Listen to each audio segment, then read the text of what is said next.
지난 5월 미국은 이란을 상대로 프로젝트 프리덤 작전을 개시했습니다. 호르무즈 해협을 지나는 상선을 보호하는 작전이었습니다. 그런데 불과 48시간 만에 작전이 중단됐습니다. 미국의 70년 동맹 사우디아라비아 때문이었습니다.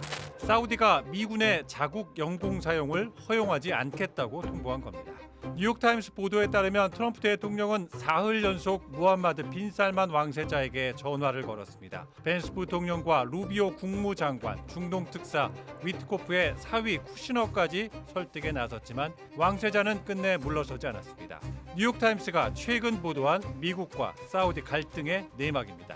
가장 가까운 동맹 사우디는 왜 미국의 요청을 거절했을까요? 이 질문을 따라가다 보면 100일 넘게 이어진 이란 전쟁이 미국에 남긴 뜻밖의 청구서와 마주하게 됩니다. 지난 2월 28일 미국과 이스라엘은 이란을 전격 공격했습니다. 트럼프 대통령은 전쟁을 이란의 위협을 끝내고 중동을 바꿀 조치라고 규정했습니다. 그리고 지난달 14일 예비 휴전이 성사됐고 양해각서가 뒤따랐습니다. 문서를 뜯어보면 물음표가 생깁니다. 첫째, 전쟁의 명분이었던 이란의 핵 프로그램은 큰 타격을 입었지만 제거되지 않았고 처리는 향후 협상으로 미뤄졌습니다. 둘째, 이란의 탄도미사일은 합의문에 아예 담기지 않았습니다. 셋째, 헤즈볼라 등 영내 무장 세력 문제도 빠졌습니다. 이란 정권은 최고 지도자 하메네이의 사망에도 무너지지 않았습니다. 오히려 새 지도부를 세우고 존속하고 있습니다. 이란은 적지 않은 부분을 손에 쥐었습니다. 미 해군의 봉쇄 해제, 걸프 국가들이 조성하는 3천억 달러 규모의 재건 기금과 동결 자산 반환, 그리고 모든 미국 제재의 종료. 여기에 미군이 30일 안에 이란 인접 지역에서 물러난다는 조항까지 포함됐습니다. 중동 대사를 지낸 로버트 포드는 도대체 언제부터 미군 배치 문제를 이란과 협상하게 됐느냐고 반문했습니다. 가장 논쟁적인 대목은 호르무즈입니다. 합의는 2개월간 선박의 자유 통항을 보장하면서도 이란의 해협 통제력을 사실상 인정했습니다. 이란은 통과 선박에 수수료를 물리는 방안까지 거론합니다. 전쟁 전에는 없던 카드입니다. 협상 대표였던 갈리바프 이란 국회의장은 국영방송에서 이렇게 자평했습니다. 한 번도 꺼내 쓴 적 없던 잠재적 능력을 적들이 스스로 현실로 만들어줬다고 말입니다. 여기서 한 번도 꺼내 쓴 적 없던 잠재적 능력이란 호르무즈 해협의 무기화를 말하는 겁니다. 페르시아만 안보를 연구해온 MIT의 케이틀린 탈메지 교수의 진단은 냉정합니다. 이번 합의는 미국의 군사적 우위가 입증돼서 나온 게 아니라 감당할 수준 이상으로 일을 벌인 미국이 확전을 피하려는 현실에서 나왔다는 분석입니다.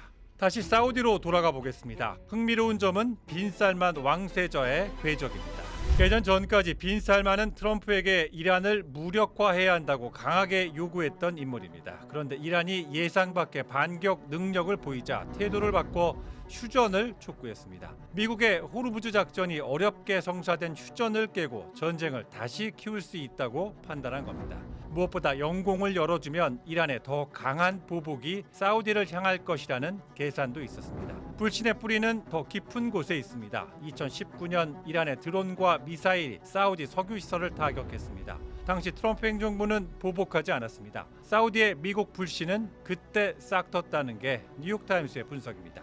미국을 완전히 믿을 수 없게 된 사우디는 보험을 들기 시작했습니다. 2024년 사우디와 이란의 국교 정상화를 중재했던 중국과 밀착하고 파키스탄과의 관계도 강화하고 있습니다. 사우디 외무장관은 최근 중국을 방문했습니다. 주목할 부분은 사우디가 이란과 직접 대화 채널을 열었다는 점입니다. 의제는 호르무즈 해협과 탄도미사일 그리고 무장, 민병대. 사우디 지도부는 이 세 가지를 이란의 핵보다 더 큰 위협으로 보고 있습니다.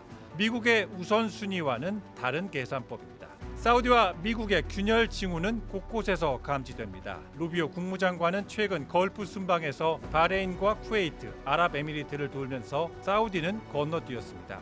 트럼프 대통령은 전쟁 중 사우디가 후원한 마이애미 투자 포럼에서 왕세자가 결국 자신에게 아부하게 될 줄은 몰랐을 거라고 공개석상에서 조롱하기도 했습니다. 그렇다면 이란은 미국과의 전쟁에서 승리한 걸까요? 이란의 승리 서사 뒤에는 혹독한 대가가 있습니다. 뉴욕타임스에 따르면 이란의 민간인 사망자는 1,700명에 달하는 것으로 보도됐습니다. 최고 지도자와 수십 명의 군 지휘부를 잃었고 방공망의 취약성이 고스란히 드러났습니다. 재건에는 수천억 달러가 필요하고 물가 급등과 실업은 사회 불안의 불씨로 남아 있습니다. 그럼에도 정권의 관점에서는 버텨냈다는 사실 자체가 자산입니다. 미국과 이스라엘의 총공세를 견디고 협상 테이블로 상대를 끌어냈다는 서사가 만들어졌기 때문입니다. 반면 미국의 손익계산서는 복잡합니다. 전문가들은 미국이 이란 침공이라는 금기를 깨면서 역설적으로 가장 강력했던 무기를 소진했다고 지적합니다. 무력을 쓸 수 있다는 위협 그 자체입니다. 실제로 무력을 썼는데도 목표를 이루지 못했다는 사실을 이란은 학습했습니다. 미국의 다음 위협은 그만큼 가벼워질 수 있습니다. 이란이 영내 미군 기지들을 타격해 피해를 입히면서 미군 기지는 건드릴 수 없는 공간이라는 오랜 인식도 함께 깨졌습니다. 이스라엘의 손익계산서는 더 어둡습니다. 한 세대 동안 이란의 위협을 지우겠다며 전쟁에 뛰어들었지만 정작 합의 과정에서 미국에 밀려 주변부로 밀려났습니다. 합의는 이스라엘의 핵심 목표를 담지 않았고 레바논에서의 군사 행동까지 제약했습니다. 트럼프 대통령은 총선을 앞둔 네타냐후 총리를 여러 차례 공개 비판했습니다.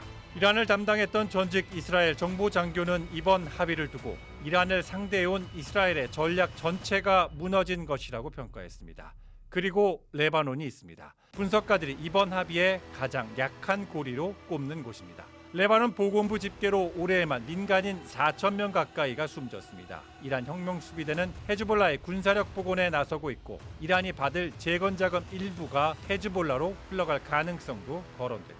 물론 균열만 있는 건 아닙니다. 미국과 사우디는 사우디의 민간 원자력 프로그램을 놓고 수개월째 협의 중입니다. 호르무즈를 우회하는 육상 운송로도 함께 논의하고 있습니다. 사우디는 여전히 미국산 무기의 최대 구매국입니다. 백악관은 트럼프 대통령이 사우디와 매우 좋은 관계를 유지하고 있으며 영내 파트너의 의견을 중요하게 듣는다는 입장을 밝혔습니다. 합의를 옹호하는 논리도 있습니다. 벤스 부통령은 이번 합의가 미국에 새로운 지렛대를 준다고 주장합니다. 경제적 보상이라는 수도꼭지를 미국이 쥐고 있다는 겁니다.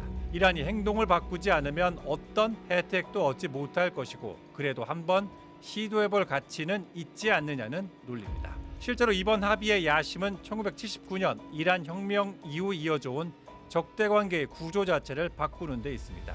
걸프 지역에선 아예 이란과 경제적으로 얽히자는 이른바 황금의 다리 구상도 나옵니다. 서로 투자하고 이해관계가 얽히면 이란도 전쟁으로 잃을 것이 많아져 쉽게 총구를 겨누지 못한다는 논리입니다.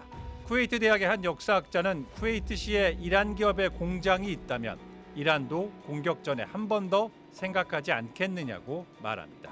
물론 회의론도 만만치 않습니다. 미국 전략국제문제연구소의 폴 살렘은 길고 파괴적인 전쟁 끝에 나온 결과치고는 사실상 내용이 없는 합의라고 혹평했습니다. 스웨덴 국제평화연구소의 카림 허가그는 중동의 전쟁은 급진화를 줄이기보다 키워왔다며 전후의 중동이 더 불안정해질 것이라고 내다봤습니다. 다시 처음의 질문으로 돌아가 보겠습니다. 사우디는 왜 미국의 요청을 거절했을까요? 답은 결국 하나로 보입니다. 미국이 지켜줄 것이라는 믿음이 흔들렸기 때문입니다. 2019년 자국 석유시설이 불탈 때 미국은 움직이지 않았습니다. 이번 전쟁에서는 사전 협의도 없이 사우디의 하늘부터 쓰려 했습니다. 70년 넘게 이어져온 두 나라 동맹의 공식은 석유와 안보의 교환이었습니다. 그 공식이 흔들리자 사우디는 계산법을 바꿨습니다. 중국과 손잡고 이란과 마주 앉고 그러면서도 미국산 무기는 계속 사들이는 하나의 후견국의 모든 것을 걸지 않고 모든 문을 열어두는 전략입니다. 물론 두 나라는 여전히 원자력 협력을 논의하고 새 운송로를 함께 설계하는 파트너입니다. 하지만 동맹과 거래는 다릅니다. 동맹은 위기의 순간 조건 없이 하늘을 열어주지만 거래는 바로 그 순간 조건부터 따집니다. 이번 전쟁에서 미국이 확인한 것이 바로 그 차이였습니다. 다음 위기가 왔을 때 미국이 다시 사우디의 영공을 두드린다면 그 문이 열릴지는 이제 누구도 장담할 수 없습니다. 지금까지 한방 이슈 김지영입니다.